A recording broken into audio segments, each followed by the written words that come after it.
Russia now, during the plenary session of the Russian Calling Forum, Russian President Vladimir Putin highlighted Moscow's aim to further strengthen India-Russia ties. Now, the Russian president, viewers, reiterated increased trade volume with key allies, including New Delhi, and he also said that cooperation with India will be taken to the next level. Not only this, Putin also highlighted Russia as a strong friendship and cooperation with the strategic partner India. Now, the statements come right before the Russian president's visit to India on the 4th of December. That's tomorrow on Thursday. Meanwhile, listen into what Putin said. Ну и вообще, мне с сожалением придется констатировать, что мне, собственно, придется, прежде всего, хочу поприветствовать участников и гостей пленарного содержательных дискуссий по вопросам, которые представляют интерес для бизнеса. Это мероприятие вновь собрало предпринимателей, инвесторов из десятков государств мира, прямо влияют на развитие торговых и инвестиционных связей с зарубежными странами. Мы будем и дальше выстраивать суверенную экономическую политику, действовать на внешнем контуре, исходя из собственных национальных интересов, потребностей отечественного бизнеса и наших граждан, выполнять обязательства перед иностранными контрагентами и наращивать сотрудничество с теми государствами, которые в этом заинтересованы. Уже говорил, таких стран, действующих рационально и прагматично, абсолютное большинство. За последние 3 года мы существенно увеличили объем торговли с ними. Прежде всего, имея в виду ключевых партнеров – Китай, Индию, с которыми нас объединяют долгие годы дружбы и стратегического взаимодействия. Well, we stay with Russia, viewers, which has just signed off on a major defense pact with India, marking a clear shift from a relationship once outlined and defined only by caution to one built on open military cooperation, as we are seeing right now. The State Duma, or the lower house of the parliament in Russia, has ratified the Reloss Agreement. Now, it's a pact that allows both the countries to provide logistical support for each other's troops, warships, and also aircraft. Now, the pact covers everything you can imagine, from joint exercises and training all the way to humanitarian missions and disaster relief as well. Russian officials, meanwhile, say it's another step towards what they call a strategic and comprehensive partnership. Now, viewers, the move interestingly comes just ahead of President Vladimir Putin's visit to New Delhi on Thursday, in fact signaling more than ever deeper coordination between the two countries, especially at a time when global defense ties are rapidly realigning. And viewers, when the chips were down, India did not stand alone. In Operation Sindoor, an old friend stepped in, and step in it did with steel, speed and firepower. Let's break down how Russia's decades-deep partnership powered India's battlefield edge against pariah Pakistan.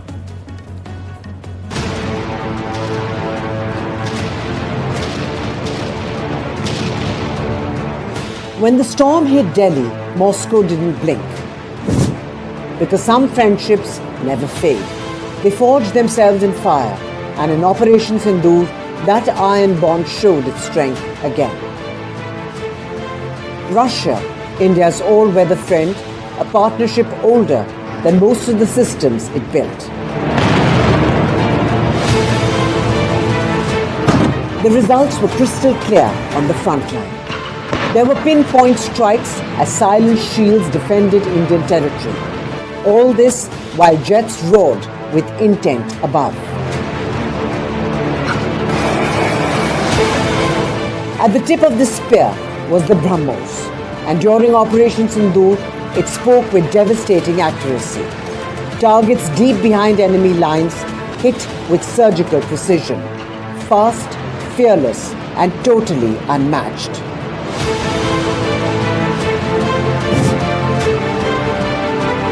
Above the battlefield, another giant stood guard.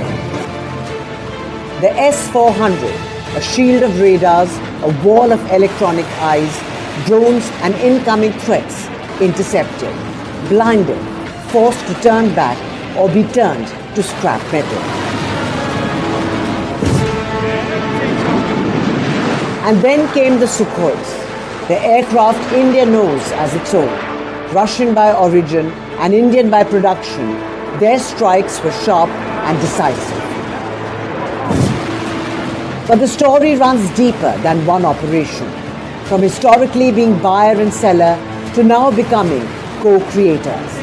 Manuals have transformed into shared blueprints and imports into joint technology. BrahMos proved it, the S-400 underlined it, and Sukhoi has stamped it. New collaborations are reinforcing it. And now the leaders meet again in New Delhi with the message as clear as daylight. This bond is no fair weather friendship. It's tested, trusted, and has been hardened by the sands of time. While Operation Sindoor will be remembered for its precision, it will also be remembered for a partnership that has held strong for decades together. An unrivaled tale of two nations with one massive battlefield edge forged together.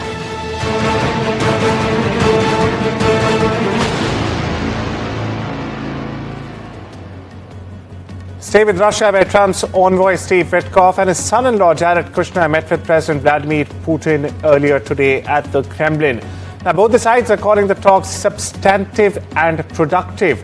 However, no compromise on Ukraine has been reached during these talks.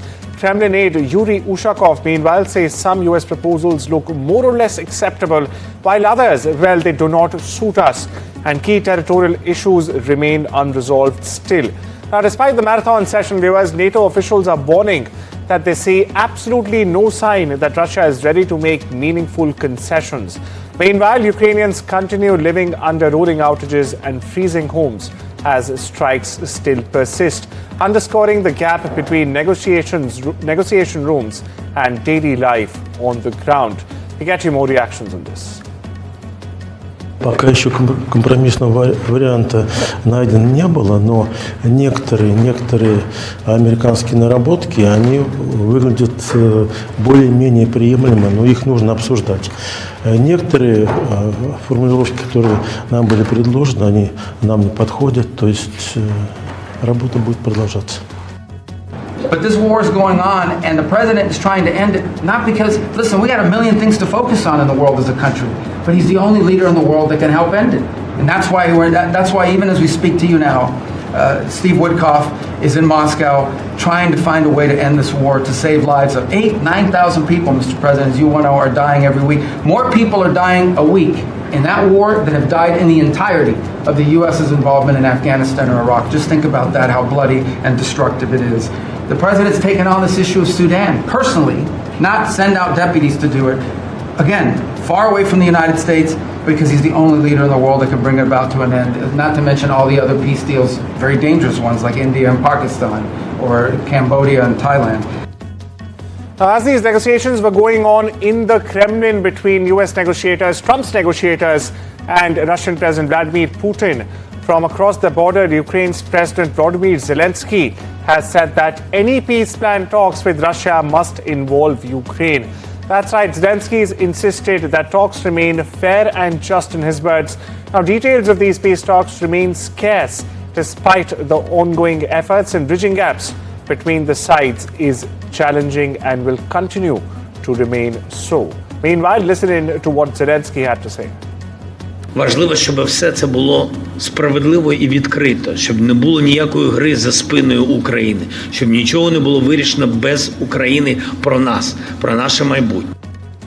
We shift our focus to Southeast Asia now, viewers, where former Pakistan Prime Minister Imran Khan is alive but is being mentally tortured, claimed his sister, Dr. Uzma Khanum. Now, the claims come after a 20-minute meeting with her brother in Rawalpindi's Adiala jail, the infamous Adiala jail where Khan is being held for more than 3 years. In fact, she also said that her brother Imran Khan had blamed General Asim Munir, now the most powerful figure in Pakistan, for his incarceration and his condition. Now, the meeting followed rumors about the ex-Prime Minister's health, particularly after his family were barred from meeting him for several weeks together. Take a look.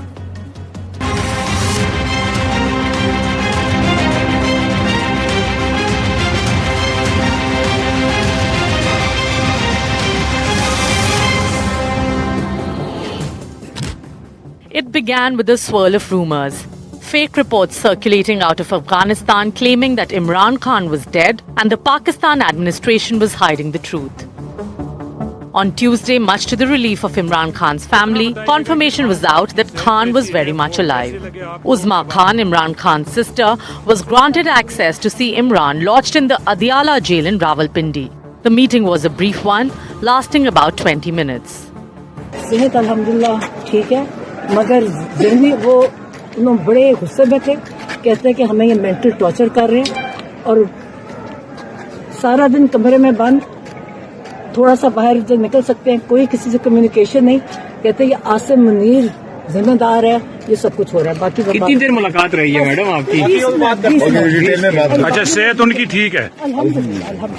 Imran's sisters mounted pressure on the administration by taking to the streets, protesting at the Adiala jail, demanding access and justice for Imran Khan. His son said the authorities were concealing something irreversible about his condition after more than 3 weeks with no evidence that he is still alive. I have no exact idea, but I feel that they don't want anyone to beat Imran Khan and bring his message outside the jail. This is what I feel.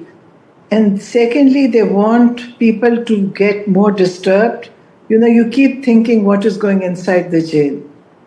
And this is like an abuse. It is like a mental and physical abuse of Imran Khan.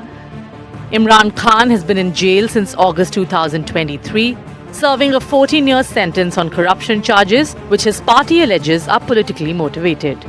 His family and supporters vow to continue demanding transparency and justice as Pakistan watches closely. NDTV Bureau Report. Further east, famous South Korean President Lee Jae-myung has said there was still work to be done to address the fallout of the martial law. Now, the act was Lee's predecessor's failed attempt around a year ago. The president has vowed that the perpetrators be brought to justice. The attempt to impose martial law by former President Yoon Suk-yeol threatened a major setback to the country. However, the people rose up and stopped the military with their bare hands.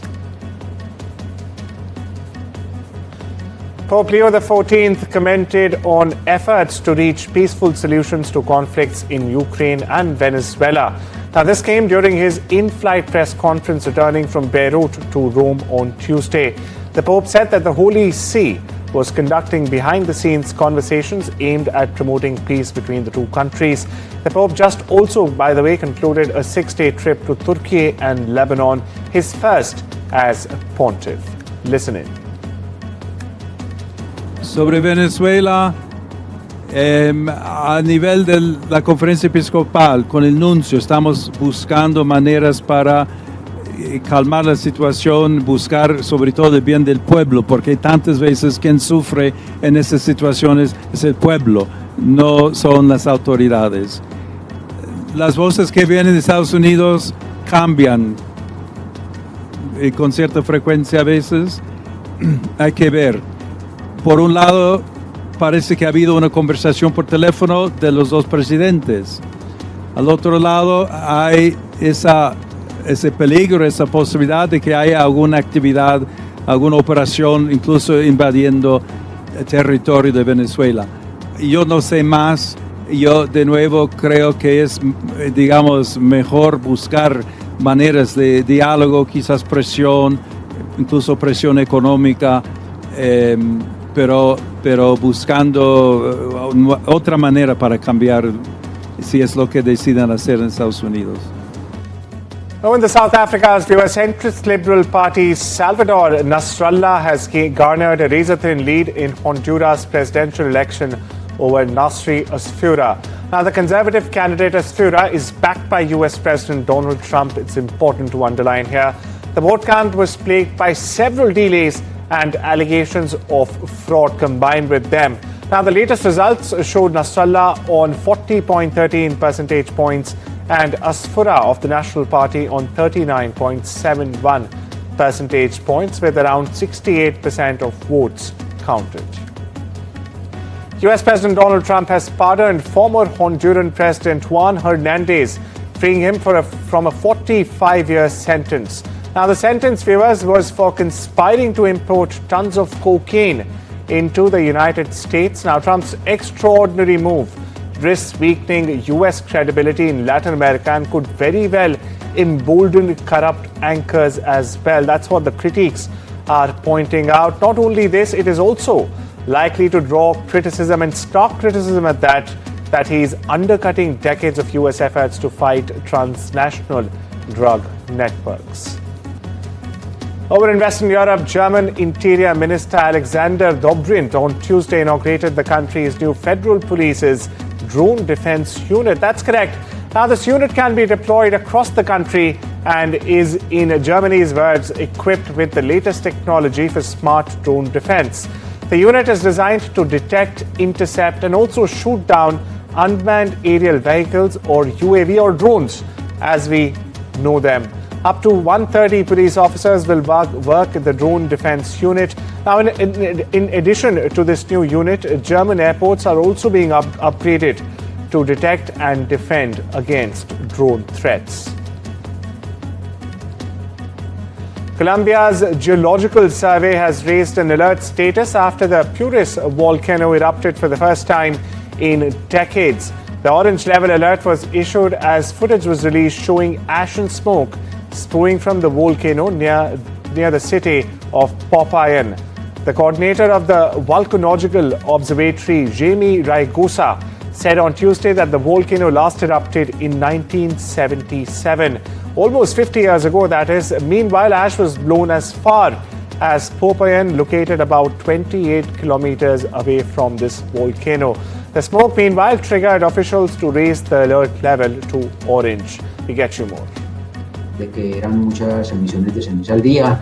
Ya en la madrugada del día sábado, pues ya tuvimos un sismo que nosotros llamamos un sismo híbrido, que se localizó en el cráter del volcán. Un sismo híbrido es un sismo que es de fractura, nosotros llamamos volcanes tectónicos, y están asociados también a movimientos de fluidos. Después de este sismo ya tuvimos una erupción pues bastante importante, que causó caída de ceniza, inclusive aquí en Popayán fue poca caída de ceniza, pero ya Popayán está a 28 kilómetros de distancia. Large crowds of mourners gathered at Wang Fuk Court in Hong Kong's Tai Po on Tuesday to mark the traditional First Seven Memorial. The memorial took place exactly 7 days after the massive fire that left at least 56 people dead. Meanwhile, officers from the Hong Kong Police Unit continue to investigate the scene of the blaze. Starting from today, that's Wednesday, residents of the Wang Fuk Courthouse will be allowed a one-off return to their homes. According to the Home Affairs Department, residents can also collect important or valuable personal items from the building. Listen in. 容許宏福苑宏志閣嘅居民一次性返回住所，攞返自己一啲重要或者貴重嘅個人物品。民政事務總署、社會福利署同埋公務員嘅應急隊會派員在場支援。行動嘅要點如下：居民呢係可以喺10月3號至到10月4號朝頭早9點至到夜晚9點嘅任何時段，帶同身份證明文件，去到廣福邨廣義樓側根嘅報到點報到。由於有2日咧，每日12個小時嘅時間，所以咧大家居民係唔需要急於喺聽日一大早咧就到場嘅。每戶咧可以喺上述嘅時段返屋企一次，每戶限2個人同時上樓，逗留最多1個半小時。由於現場仍然需要封鎖進行後續嘅工作咧，因此警方係要求居民攞返重要嘅個人物品之後咧係必須離開嘅。民政事務總署同埋公務員應急隊會派出充足嘅公務員人手提供支援，確保每一戶上樓都有公務員陪同。警務人員亦都會駐守喺每一層樓維持秩序。如果住戶有需要嘅話，喺門內守候嘅公務員呢係可以協助聯絡同埋搬運行李等等嘅。Samba artists boarded a train to the iconic Christ the Redeemer statue for a Thanksgiving Mass high above Rio de Janeiro. The city marked the National Day of Samba on Tuesday. The traditional Corcovado train was transformed into the Samba train as guests departed from a Cospe Velo station. Now, this marks the 30 years of the Samba train, the annual musical ride from central Brazil to Oswaldo Cruz. It's a neighborhood widely regarded as the birthplace of key Samba traditions. We get you more. O samba é a minha vida, o samba é o meu amadurecimento, o samba é o meu sonho, minha razão de viver. Eu tenho dois grandes amores, meu filho e o samba. A arte da porta-bandeira, ela transformou minha vida, me trouxe dignidade, oportunidade, missão de vida. Então hoje comemorar o Dia Nacional do Samba aqui no Cristo Redentor é uma alegria não só para nós que estamos aqui, mas para nossos ancestrais que tanto sofreram, mas que resistiram para que nós estivéssemos aqui hoje representando todo mundo.